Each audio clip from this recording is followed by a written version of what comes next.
Good evening, this is All India Radio Kohima. I am Jajnya Mehta with the evening news. The headlines. Union Home Minister Shah reviews Nagaland scenario, institutes committee to look into withdrawal of AFSPA. Prime Minister Modi urges people to stay guarded against COVID and the Omicron variant. Union Minister Singh says India has never been an aggressor but is ready to defend our people against any nation with hostile intentions. And Nagaland reports nil fresh COVID-19 infections as stands at 32,174. As India marches towards administering 150 crore vaccine doses against COVID-19, news about the fresh corona variants is also causing concern. In this situation, we appeal to our listeners to get fully vaccinated at the earliest and also help others get vaccinated.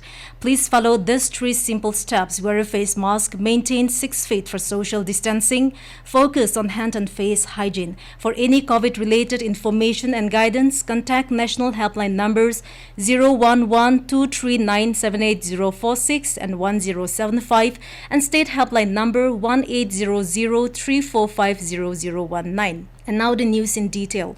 The Union Home Minister Amit Shah chaired a meeting on 23rd of this month in New Delhi to discuss the present scenario in Nagaland. The meeting was attended by Nagaland Chief Minister Nipyu Rio, Assam Chief Minister Himanto Biswa Sarma, Nagaland Deputy Chief Minister Y. Patton and leader of NPF Legislature Party T.R. Ziliang.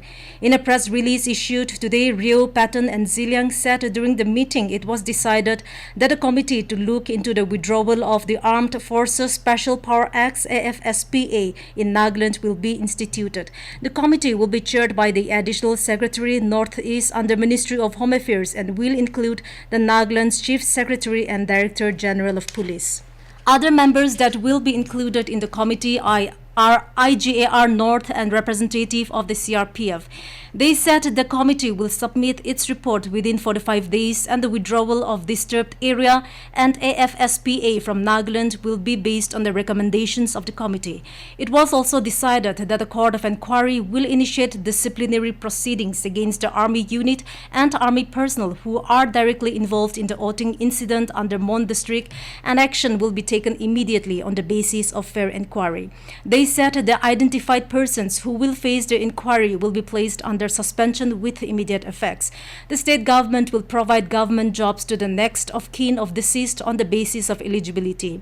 The Nagaland delegation impressed upon the Union Home Minister to replace the Assam Rifles unit in Mon with immediate effect. They expressed gratitude to Home Minister Shah for taking the matter with utmost seriousness and appreciated the Government of India for taking the required steps to ensure justice and also for positively responding the voice of the people. Meanwhile, the Nagaland government has appealed to all sections to remain calm and to continue to maintain a peaceful atmosphere. They said the democratic and peaceful nature of the civil society groups, tribal hohos and mass-based organizations in the collective quest for justice and truth has been well received and has created a positive image of the Naga people to the rest of the global community. Prime Minister Narendra Modi has urged people to stay guarded against COVID and the Omicron variant. Addressing the nation in his Mann Ki Baat program on All India Radio today, Modi said scientists are studying the new Omicron variant and getting new data every day. He stressed that in such a situation, self-awareness and self-discipline of the people are the country's strength in fighting against the new variant. He stated that it is this collective strength that will defeat COVID. He called upon people to step in the year 2022 with this sense of responsibility. Modi said that it is because of everyone's efforts that India could fight the pandemic. He said Azadi Ka Amrit Mahotsav gives the country an opportunity to live the memories of the freedom struggle. He asked everyone to continue to be inspired by the great personalities of the freedom struggle. Modi also mentioned Dr. Kurela Vithalacharya from Telangana. He said that 84-year-old Vithalacharya exemplifies the fact that when it comes to fulfilling one's dreams, age does not matter at all. Right from childhood, Vithalacharya had wished to open a big library. Speaking about Swachh Bharat, Modi said this resolve of cleanliness will be fulfilled only with discipline, awareness and dedication. Modi wished everyone a happy new year and reminded them that they have to take the country to new heights of development. He said that India will become Atmanirbhar only when people use resources properly and not let them go to waste. He asked people to think big, dream big and work hard to make them come true. He expressed confidence that 2022 will be the golden page of building a new India. This news comes to you from All India Radio Kohima. You can also listen to this news bulletin on our YouTube channel AIR News Kohima. Union Defence Minister Rajnath Singh today said that India has never been an aggressor but is ready to defend our people against any nation with hostile intentions. He was speaking after laying the foundation stone for Defence Technology and Test Centre and BrahMos Manufacturing Centre established by Defence Research and Development Organisation DRDO in Lucknow.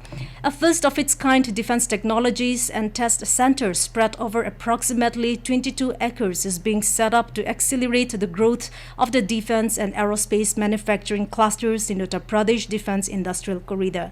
The defense minister said that the purpose of the BrahMos supersonic cruise missile system is to act as a deterrent.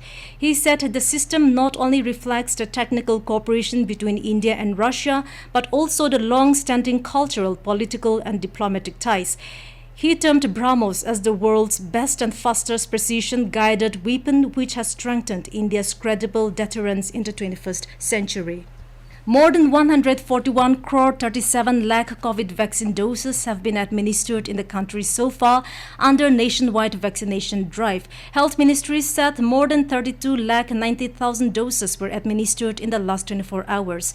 The ministry said a total of 6,987 new cases were reported in the last 24 hours.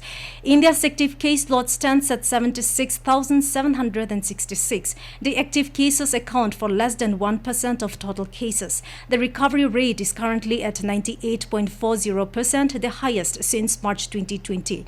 The total recoveries touched over 3 crore 42 lakh and 30,000. Meanwhile, 422 cases of Omicron have been reported in the country so far. Union Health Ministry said till now 130 people have recovered from the Omicron infection. Nagaland today reported recovery of 3 COVID-19 positive patients, while there were no reports of fresh infections or fatality. The confirmed cases in the states are 32,174. The number of recovered patients is 30,326 as 3 positive patients recovered in Kohima. The total fatalities due to the infection are 686. At present, there are 77 active cases in the state, while 1,069 patients have migrated. The Prime Minister Narendra Modi will hold Pariksha Pe Charcha, and the registration for this program will begin on 28th of this month on mygov.in.